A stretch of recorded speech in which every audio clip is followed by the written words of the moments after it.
CR101radio.com, podcasts, and more. This is R.J. Rushdoony, Easy Chair number 108, October the 28th, 1985. Sometimes, as I read the daily paper and news magazines, I wonder at the insanity, I guess that's the only word we can use for it, and sin that prevails in high places. I sometimes feel also that if I began to make sense out of the news, it would mean that my mind was going. For example, some of the news coming out of Washington can be summed up, for example, in the U.S. News and World Report, October 21, 1985, page 35. The article entitled, "A New Try at Curing World's Debt Troubles." Well, that sounds like a good title, and there have been many such titles in other magazines and in the papers. The debt owed us, and to European countries as well, by many of the third world debtors is enormous. It is a problem because it is threatening to destroy the economy of the whole world, to put us all into a total disaster. Well, they're going to try to cure the world's debt problems. And how? This sentence tells it all. I quote, "Commercial banks in the U.S. and elsewhere would hike less developed countries' lending by $20 billion over 3 years." Unquote. So the answer to the fact that these countries are unable to pay their debts is to increase the giving by $20 billion more. Now, if that makes sense to you, you are in trouble. But that's the kind of thing that increasingly marks politics the world over. It is a willful violation of the law of God. It is, in effect, saying we shall be as God, and our own fiat word will create reality. That what we say goes will go. And the result, the world over, is a growing disaster. Then, for October the 28th, 1985, the U.S. News and World Report on page 54 has an article, "Expert Advice. Keep Control of Family Fun." One paragraph in this article that deals with the growing problem of child delinquency is this, and I quote, "If strong family or church life is absent, what other moral influences are there?" asks Robert Coles, Harvard child psychiatrist and author of the soon-to-be-published The Moral Life of Children. Children take what they see in movies to be the adult world in operation. They tell you that, unquote. Very well put. And our problem today is that not even Christians are aware of what's going on. They are indifferent to the entertainment of their children. They will allow rock and roll in the house, punk rock, acid rock, any kind of rock. And their children begin to dress in the garb of these rock and roll people, some of it a code form of the drug culture. And the parents are not in the least bit upset.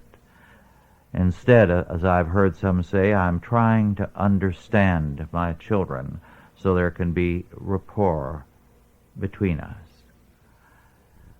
The blindness of so many Christians as to what is happening the world over is appalling. Moreover, with it there is a self-righteousness which in effect says, if you condemn any evil, somehow there's something morally wrong with you. In Christianity Today for October 18, 1985, there is a guest editorial by Cornelius Plantinga, Jr., who teaches at Calvin Theological Seminary. The title is The Justification of Rock Hudson. The subtitle, AIDS has a dual message for Christians. And his points are essentially two. The first, serious Christians are reminded by the AIDS phenomenon that God is not mocked. When someone sins, someone pays.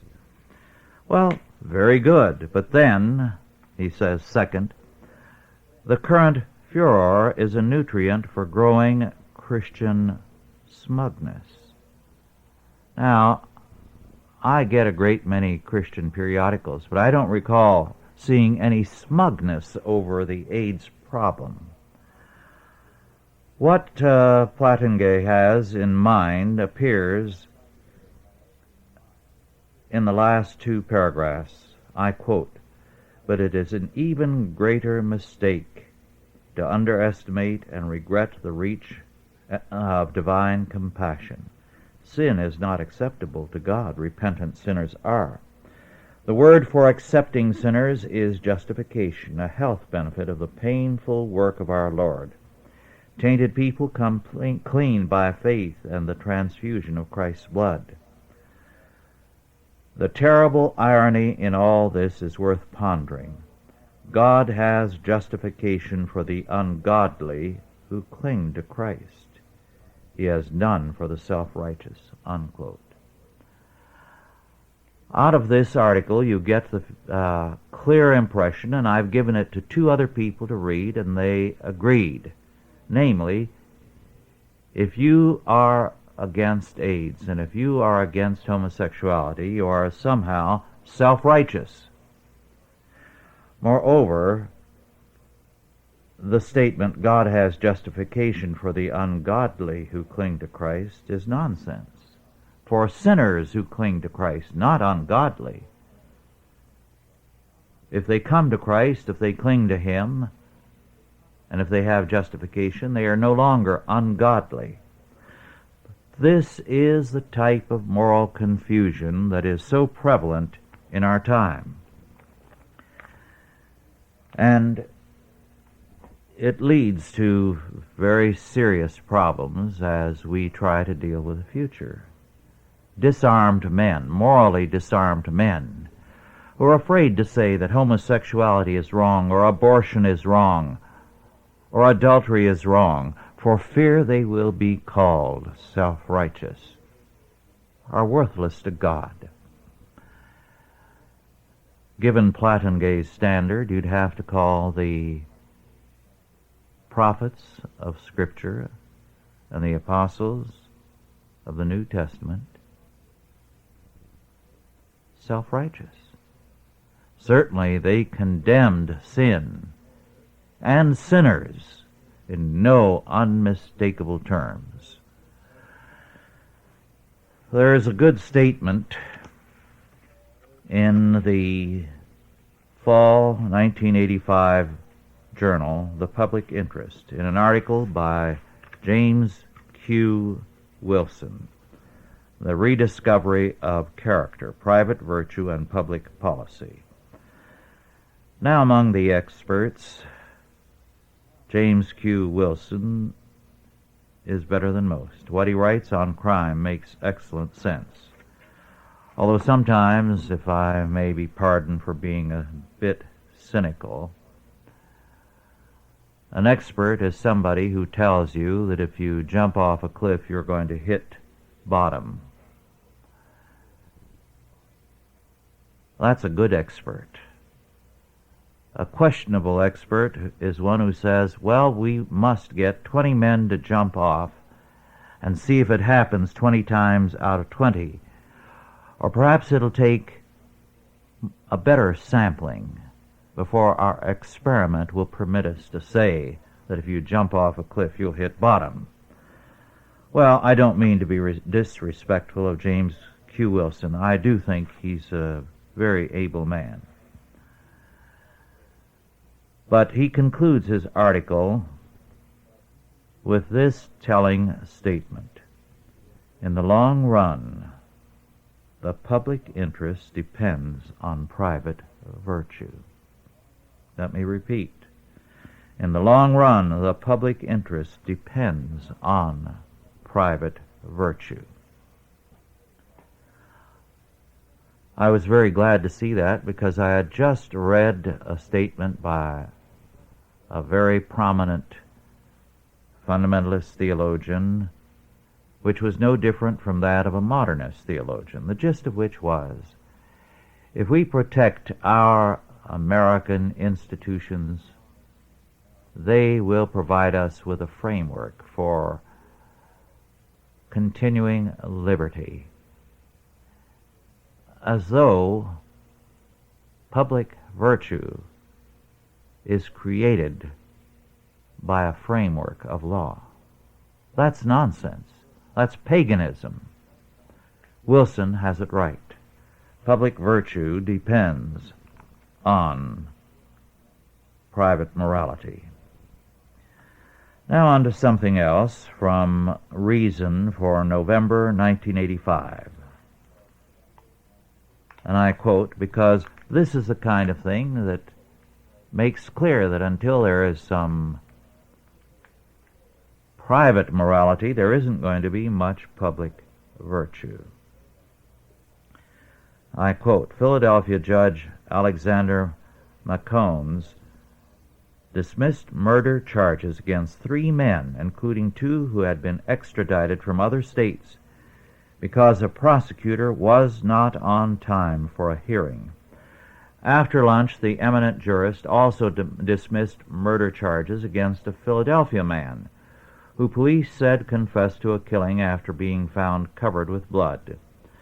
Assistant District Attorney Roger King was in another courtroom down the hall when Macones turned the alleged murderers loose. I made sure courtroom personnel told the judge I was busy with another case, says King. But when the defense attorneys protested King's absence at the hearing, Macones dropped the charges. How many bites of the apple does Mr. King want? The robed idiot mumbled as he turned loose the 3 altar boys, unquote. Well, that kind of thing I hear about regularly, and from some of you who send in clippings to me of things like that that happen locally. In the same issue of Reason, there is another interesting article. The road to Ethiopia is paved with good intentions. The gist of it is that foreign aid to Africa has done nothing but help destroy it.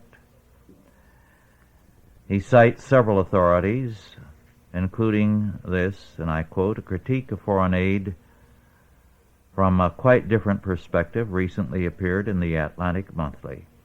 Jack Shepard, senior associate at the Carnegie Endowment for International Peace, and a specialist on food aid in Africa, rejects the efforts by African bureaucrats to lay the blame for their continent and its straits solely on Western shoulders.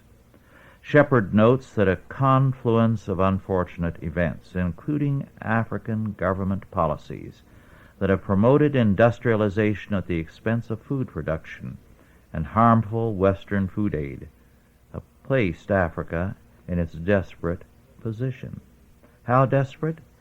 Shepard reports that 150 million Africans from 26 nations are in need of emergency food aid. Shepard adduces some damning evidence.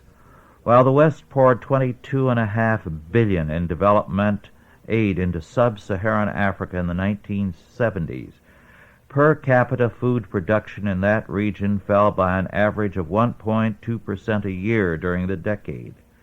Much of this Western aid never reached those for whom it was intended.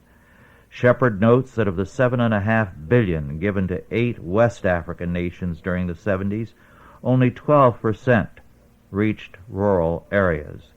The preponderance of Western aid is spent foolishly by African governments on what the World Bank calls white elephants, large-scale projects that enhance politicians' prestige but have exceedingly low rates of return, unquote. And so it goes.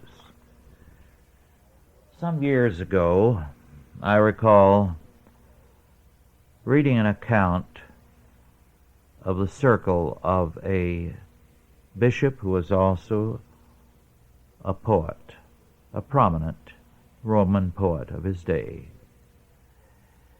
He was an aristocrat. He moved in very fine aristocratic circles in southern Gaul, where a number of prominent families had villas and lived very well indeed. When Rome fell, these people were momentarily shocked, but they went on living as usual, in the confidence that civilization, having reached the height it had, would not retreat, would not go back. And they had no awareness of the night that was going to close in upon them very soon. This is the same kind of blindness that marks so many today.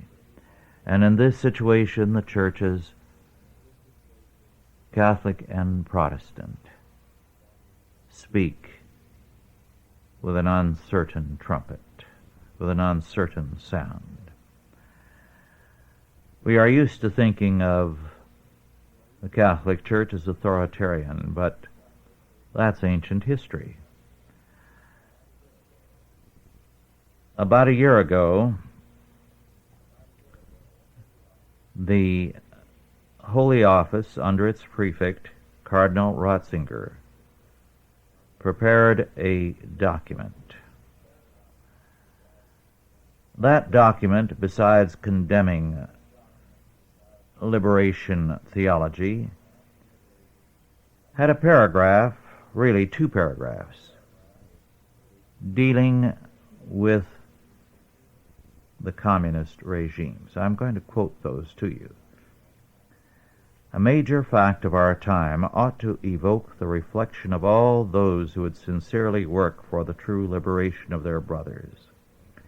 Millions of our own contemporaries legitimately yearn to recover those basic freedoms of which they were deprived by totalitarian and atheistic regimes which came to power by violent and revolutionary means, precisely in the name of the liberation of the people.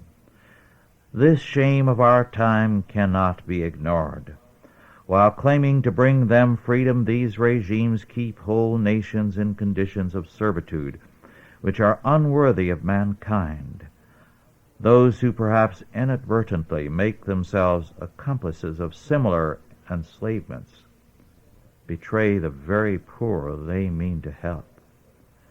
The class struggle as a road toward a classless society is a myth which slows reform and aggravates poverty and injustice. Those who allow themselves to be caught up in fascination with this myth should reflect on the bitter examples history has to offer about where it leads.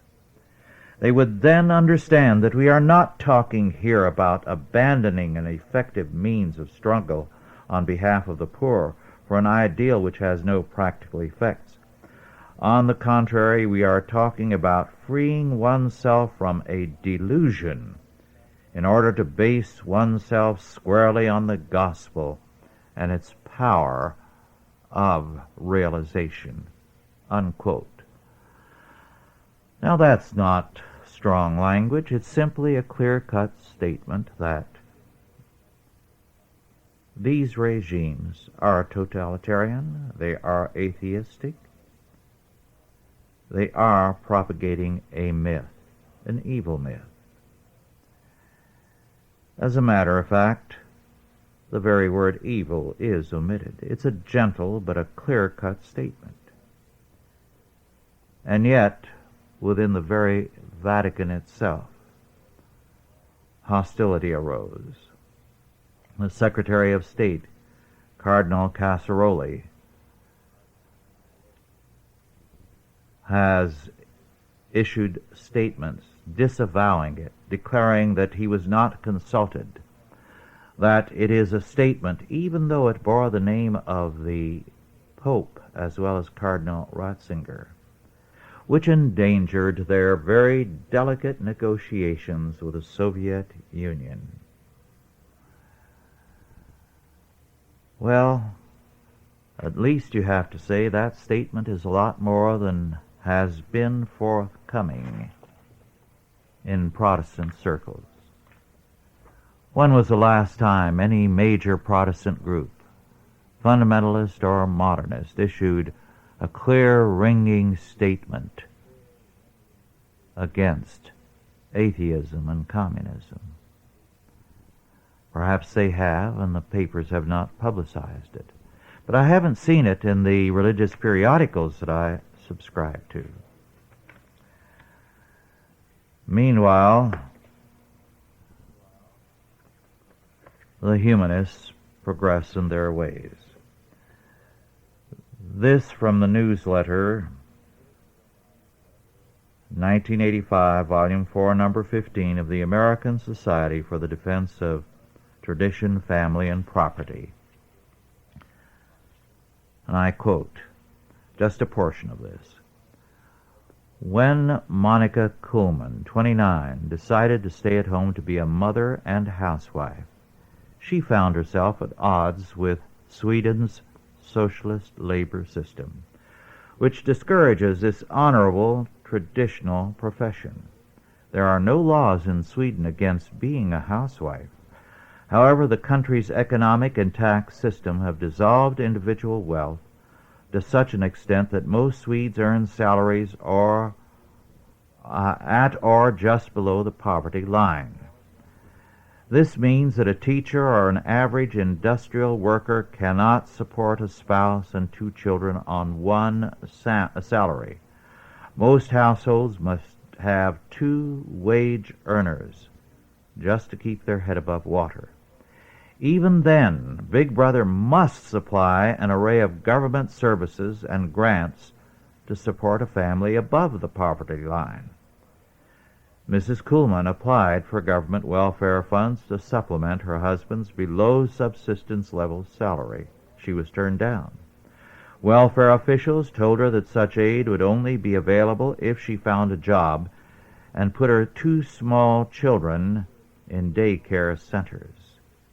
She refused and appealed to the courts, who likewise refused her support unless she put herself at the labor market's disposal. I did not have children to give them away, she said, affirming her right to be a housewife. The equal rights legislation passed in the 1970s has taken its toll upon the Swedish housewife mother. In its obstinate quest to make the sexes equal, many of the incentives to build a home life have been obliterated." Unquote. Well, there's much more to the article. About 80% of the working-age women have jobs in Sweden. And if the trend continues, within a decade, virtually every housewife, except of the few who are powerful people in the country, will be working. The goal, of course, is to tax everyone to the point that they cannot support a family on a single wage, to compel thereby the women to work. This puts the children at the disposal of the state. This is the objective, and this is what is happening there. If you believe that is not going to happen in this country, I urge you to get and read an excellent book. A few minor points in it that I would not agree with, but it is superb. by Mary Pride, Pride. The title, The Way Home, Beyond Feminism, Back to Reality, published by Crossway Books for $7.95.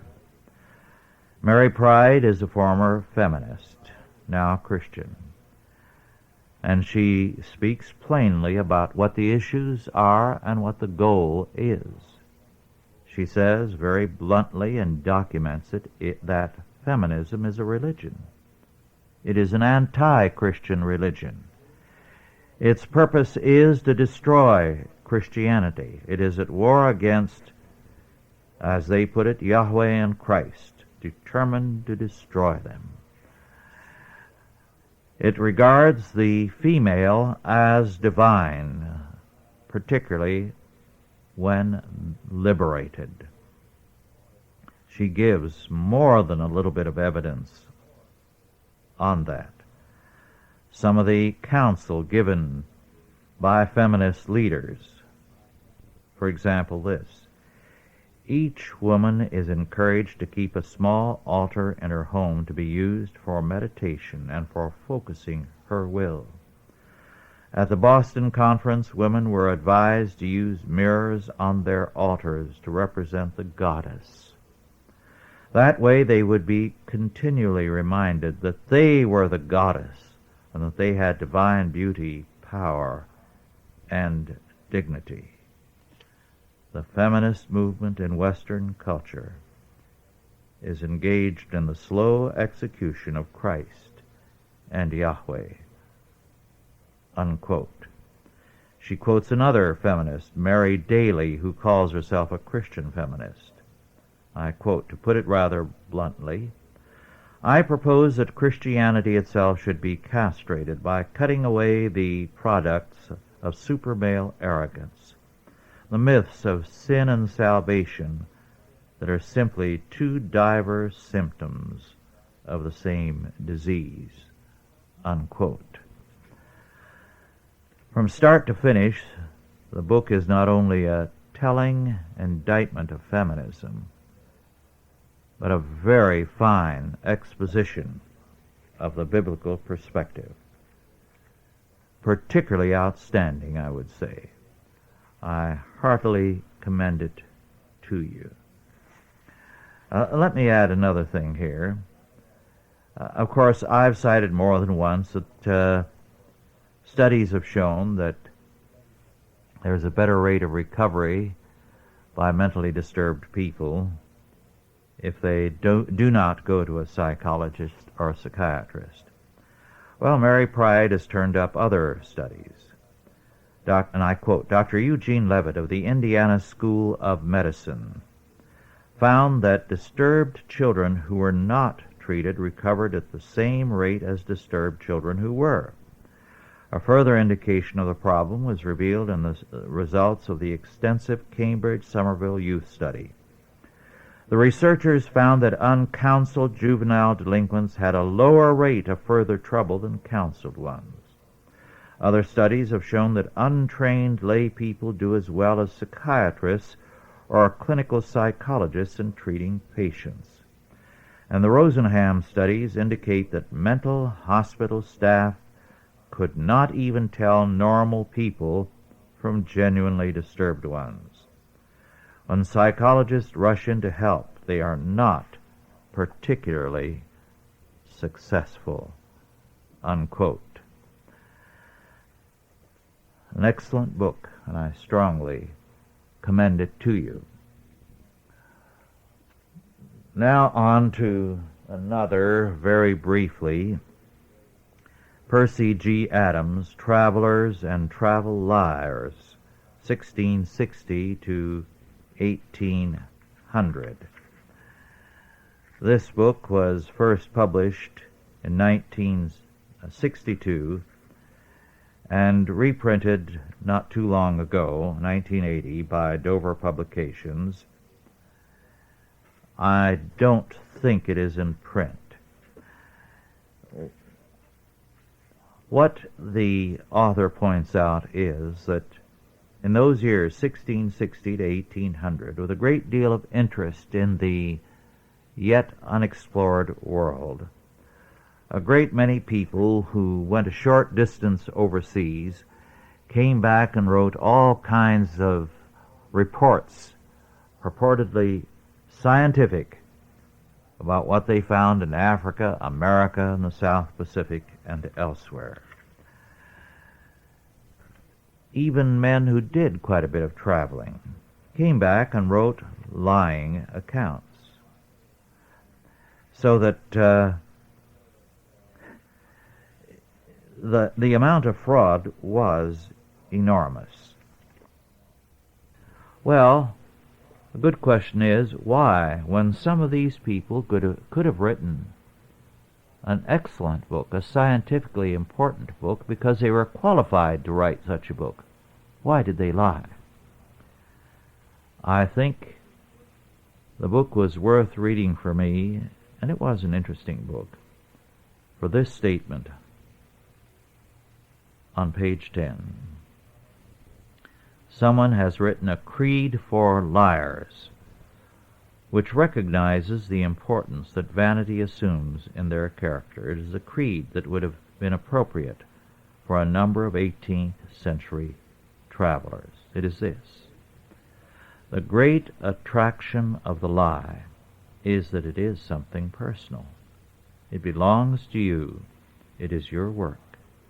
When you lie, you intervene in the order of things. You change them. You dispose them as it seems good to you. You are a poet. You are a god. One is the master of the lie. One is the slave of the truth. Unquote. That is a very important theological statement. Man's original sin is set forth by the tempter in Genesis 3:5 when he tempted Eve, saying, "He shall be as God," knowing. That is, determining for yourself what constitutes good and evil. So the lie gives people an opportunity to play God, to be the creator, to reshape reality after their own image. This is the reason why some people so greatly enjoy lying. The lie gives them an opportunity to play God, to influence people by their own creation, by leading them to follow a course that is a lie, a misrepresentation of reality. Well, speaking of sin, on to another subject. I've passed on some delightful baseball trivia to you at various times. This is not so delightful. It is a book by Bruce Nash and Alan Zullo, Z-U-L-L-O, and Bernie Ward. The title, The Baseball Hall of Shame, a Wallaby book, published by Pocket Books in New York in 1985. This is an account of the worst teams of all times, the most inept fielding performances, the dumbest trades ever made, cheating by players, disgraceful actions by owners, blunders by umpires, and so on and on. It also deals with some of the scoundrels who have been in baseball. And when you read about some of the vicious characters who have been players, you wonder at the toleration of players,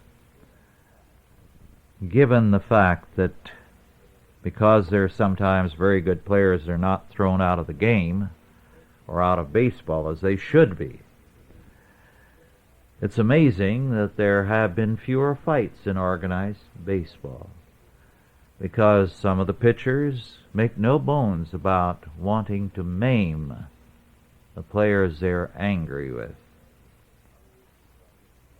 Others who try to spike and maim fielders they are angry with, and so on.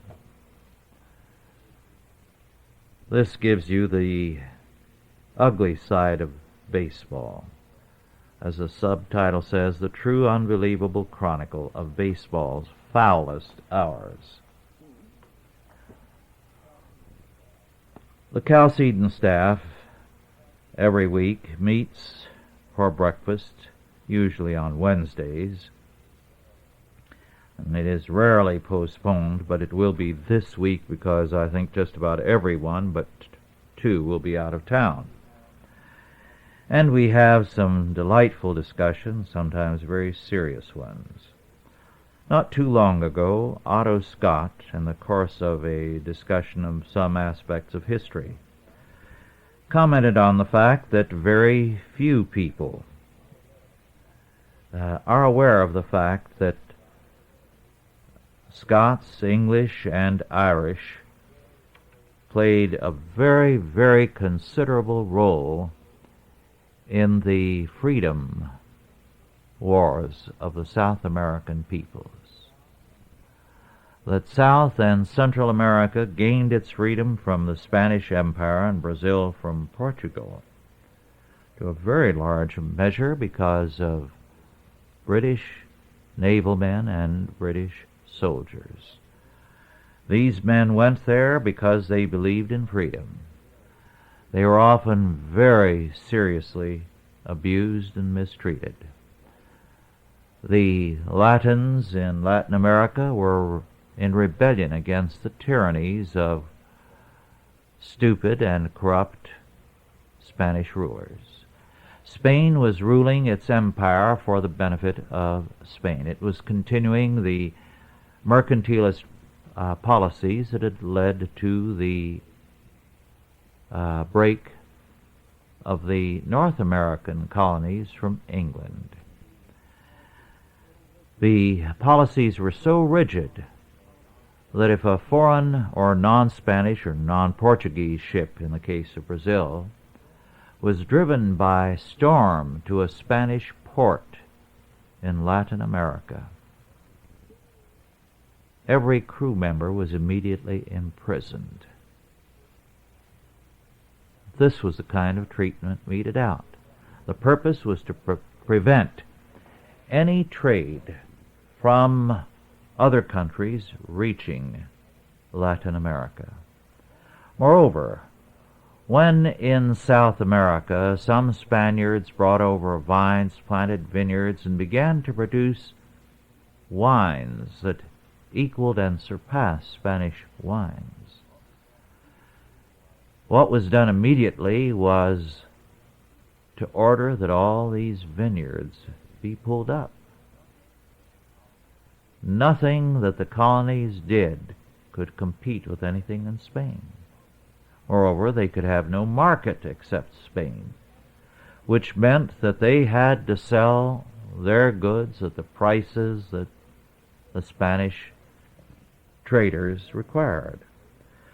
Well, unfortunately, the men who spearheaded the revolt were aristocrats or pretended aristocrats who were no better than their Spanish rulers, and they very seriously mistreated and took advantage of the British freedom fighters who joined them. Sometimes it was outrageous. Really startling how ugly they became in their efforts to defraud them after they had fought and in some instances died of their due reward. Well, to give you an example, I quote from, this is The New Conquistadors by Jan Reed, published by Evans Brothers in London, 1980, and I believe now out of print, but I'm not sure. After the death of General English, his widow arrived in Calcutta in 1821 to claim arrears of pay and a pension from the government. According to Ducoudray, Holstein, some evil-minded persons spread a report that she was not the lawful wife of the general, and the Vice President Narino called on her with witnesses and interpreter in order to ascertain the fact. His attitude was so insulting that Devereaux intervened. This was another one of the freedom fighters. First writing a letter to Narino confirming that Mrs. English was in fact the general's wife, and later challenging him to a duel. He was thrown in prison for his pains and kept for 6 weeks in a dark and deep dungeon where he was confined as a criminal. Well, that's the kind of treatment they got. Over and over again, let me add. But the men who came and fought were remarkable men. Their hope was that freedom and its sway could be extended. They also were practical, and they hoped that free trade would come in the place of mercantilism, and that Britain could profit. One of the colorful figures in this whole venture was a remarkable Scot. This Scotchman, Lord Cochrane, gives you the flavor as you read about him of the Scots of that era, and you understand why the Scots were the ones who really won the empire for Britain. He was setting to sea, and I quote, "As the flotilla was about to put to sea, Lady Cochrane was horrified to see her 5-year-old son Thomas run down the beach, waving his hat and shouting, 'Viva la Patria!' and, powerless to intervene, watched as he was put into a boat by her husband's flag lieutenant and ferried out to the O'Higgins, now under way. A few weeks later, the small boy was to have his first taste of action, as Cochrane relates in his Narratives of Service in the Liberation of Chile, Peru, and Brazil. When the firing commenced, I had placed the boy in my after cabin, locking the door upon him. But not liking the restriction, he contrived to get through the quarter-galley window and joined me on deck, refusing to go down again. As I could not attend to him, he was permitted to remain, and in a miniature midshipman's uniform, which the seaman had made for him, was busying himself in handing power to the gunners. Whilst thus employed, a round shot took off the head of a Marine close to him, scattering the unlucky man's brains in his face. Instantly recovering his self-possession, to my great relief, for believing him dead I was spellbound with agony, he ran up to me exclaiming, "I'm not hurt, Papa. The shot did not touch me. Jack says the ball is not made that can kill Mama's boy." I ordered him to be carried below, but resisting with all his might, he was permitted to remain on deck during the action. Unquote. Well, given that in a 5-year-old boy, you can understand why the Scots were for generations, through World War I at least, known as the ladies from hell. The ladies because of their kilts. It was an ugly war, the War of Liberation. There were atrocities on both sides. This is just a small book, but a good account, a general account of what these Scots, English, and Irish did. Incidentally, Cochrane was not paid either. So much for being rewarded in this world. Another book, quite interesting, by John Grigg, 1943, The Victory That Never Was, published by Hill and Wang in New York in 1980, and I believe is still in print. This is an account of some of the critical decisions about the timing of the Allied invasion of France. And the author's point is that it was actually a blunder, that at point after point, the planning represented stupidity. The best thing in our favor was that there was an equal amount of stupidity on the other side. It's a carefully documented book giving the data so that it is for those who want to know the historical facts and the confusion and ineptness. However,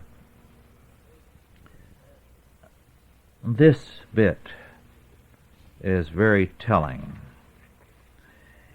The author gives a great deal about the childishness of both Roosevelt and Churchill, more interested in playing the world rulers than being responsible men, strutting, not particularly concerned about the loss of life. This one paragraph will give you the flavor. I quote, "No wives were present at Casablanca, but Churchill had the company of his son, Randolph, and Roosevelt that of two of his sons, Eliot and Franklin, while Hopkins' son was brought from the front in Tunisia. Neither of the emperors gave the impression of being weighed down with the cares of the world. On the contrary, both seemed to enjoy themselves like truant schoolboys. In the view of Churchill's Dr. Lord Moran, neither of them, in a way, had ever quite grown up," unquote. When you realize that until her death, Sarah Roosevelt, Franklin Delano Roosevelt's mother, had to handle the money and dole out allowances and pay the bills for Eleanor and Franklin because they were incompetent. You realize what a shocking thing it is when this is the kind of person who in our culture rises to the top. This should not surprise us. I began by dealing with the basic problem of the immorality of our time and the fact that we forget that it is private morality that leads to public virtue. Well, when the private morality of so many people is like that of, say, Roosevelt, irresponsible, and they want an irresponsible world. They don't want to pay the price of their sins. They want cheap forgiveness. They want the federal government and God to step in and bail them out of all their sins and shortcomings.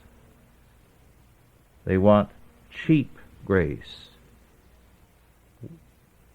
humanistic grace, not God's grace. Well, is it any wonder we have the problems that we do? Briefly now to go through some other books. This one, an old work from 1938 by Angelika Balabanov, My Life as a Rebel. This is a story of a woman who was an associate of Lenin and of Mussolini, of Trotsky, and of others, had a part in the revolution, and wound up in Hollywood as a refugee from the revolution, but never lost her faith in it. And the point is interesting because there is a clear-cut correlation between radicalism and childhood training. She was a rebellious child who was never really disciplined. She continually felt it was an act of morality on her part to be in rebellion against her mother, as though somehow it constituted virtue. On very quickly to another book by Joseph Finder, Finder, Red Carpet, a New Republic, Holt, Reinhardt, and Winston book, published in 1983 and still in print. It's a book about Armand Hammer, Averell Harriman, Cyrus Eaton, Donald Kendall, and David Rockefeller, and their relations to the Soviet Union. Kendall, in case you did not recognize his name, is chairman of PepsiCo. Of course, he could have done the same, and does in passing, by the way, for the chairman of Coca-Cola. These men have nothing but contempt for the free market and for capitalism. In fact, Harriman made it clear in talking to the Soviet leaders that he found the very word capitalism odious. These men are not interested in the free market. They are interested in money and power, which are two very different things. And they are interested in gaining it by manipulating the United States and the Soviet Union for their own ends. And of course, they in turn are manipulated. You have a very good account of what these men have done, their relationships, their compromises, their stupidities. This little item is interesting. You recall, I believe it was in Nixon's day, that when there was a fair in Moscow, we built a World Trade Center. And Finder writes, I quote, "Today the World Trade Center stands across the Moscow River from the Hotel Ukraine. It resembles a Hyatt hotel and looks like nothing else in the Soviet Union. To the chagrin of Occidental employees who occupy a small office on the 14th floor of the office building, it is known as Hammer's Trade Center. The center is dominated by a large, spacious atrium, similar to New York's Citicorp Center, at the center of which is a tall metallic rooster that crows with a pre-recorded squawk every hour. Russian prostitutes, having bribed their way past the guards, gather in the hotel lobby by the bar every evening. The World Trade Center is a peculiar island of capitalist decadence surrounded by the mud and debris of sluggardly socialist construction. Barely 2 years after it was completed, its elevators and escalators were out of commission. While the complex was built by American and Europeans, it is maintained by the Russians, who do not understand the sophisticated American equipment. It appears to be falling apart," unquote. One more item to give you a glimpse of the utter insanity of these peoples. At the end of November 1973, Hammer announced that he would make a gift to the Trade Center, an 18-hole championship golf course, designed by the master golf course architect Robert Trent Jones. James Reston reacted to the announcement with gentle sarcasm, warning that a golf course might be a dangerous thing to introduce to communists. "Golf is an addiction like vodka," he wrote. "You can either conquer the world or learn to play golf, but you can't do both." Brezhnev accepted the offer, although the Soviet embassy in London noted dourly, "Mr. Brezhnev certainly does not play golf." In fact, Hammer eventually gave up the idea, perhaps because of lack of interest on the part of the Soviets, unquote. That's the insanity of sin. Very briefly, another book, published in 1981 and out of print, I believe. Alan Keller was the author. Scandalous Lady, The Life and Times of Madame Restell, New York's most notorious abortionist. This is about a woman who, in the era before 1860 and then until 1878, when she was finally arrested on charges of performing illegal abortions, and committed suicide.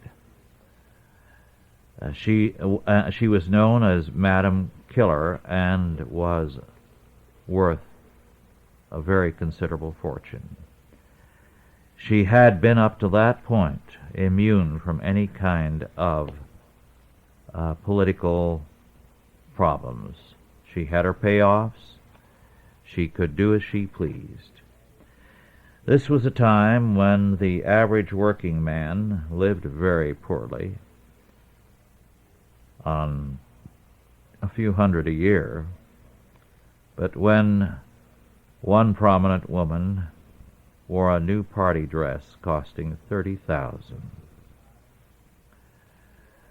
It was a time when New York was a place of great poverty as immigrants poured in. Keller's point of view is liberal, and he sees the contrast then between the poverty of these immigrants, many of whom were Irish and German, and the wealth of the upper class in New York. What he fails to see, however, is that while the conditions were horrifying, these people, given the freedom of this country, quickly improved themselves. In a few years, moved out of the slums of New York, which were very, very bad, worse than anything in Europe in those days, so that there was an upward mobility at all times. New York was a particularly corrupt city because it could take advantage of the influx of immigrants. But given the extent of freedom, it was possible for these people to move upward. There were rescue missions. There were churches working. For these things, of course, Keller has very little use. But all the same, he does give a good account of what went on that day. The draft riot, when it looked as though New York City for a while was going to secede from the Union. And in fact, there was something few people remember, some sentiment towards that end. In fact, Fernando Wood, a very wealthy man who was mayor and political power, at one time pleaded with the Common Council to secede from the Union so that the city might support and sell supplies to the Southern Confederacy. Their point was basically to make money. And of course, then with the immigrants, the war was unpopular, and at one time in the draft riots, 50,000 rioters were engaged in burning up New York, and the destruction was really fearful. It was marked by attacks on blacks, men, women, and children, killing them as though it was a sport. It was